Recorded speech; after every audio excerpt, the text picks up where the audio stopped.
সোহরাওয়ার্দী মেডিকেলের খুব কাছাকাছি চলে আসছি এবং যে লাশবাহী গাড়িটি দেখতে পাচ্ছেন এখানেই মূলত ওসমান হাদির যে মরদেহ সেটি সোহরাওয়ার্দী মেডিকেলের দিকে নিয়ে যাওয়া হচ্ছে। আমরা একেবারে চ্যানেল 24 মাধ্যমে ওসমান হাদিকে যে সোহরাওয়ার্দী মেডিকেলে যে নিয়ে যাওয়ার যে দৃশ্যটি আমরা সেটি দেখানোর চেষ্টা করছি এবং দেখতে পাচ্ছেন যে লাশবাহী গাড়িটি আমরা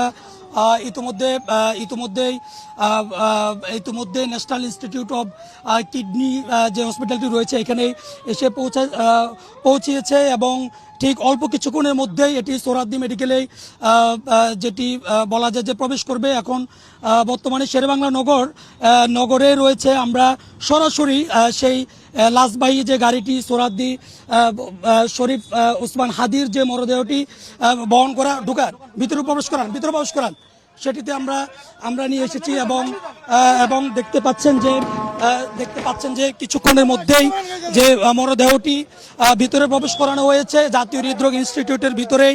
আমরা ঠিক যে অ্যাম্বুলেন্সটাকে ফলো করে আমরা একেবারে জাতীয় হৃদরোগ ইনস্টিটিউটের এখানে এসে প্রবেশ করেছি এবং এখানকার যে নিরাপত্তার যে ব্যবস্থা সেই ব্যবস্থার কারণে আমরা হসপিটালের ভিতরে কোনো গণমাধ্যম কর্মীদেরকে প্রবেশ করতে দিচ্ছেন না।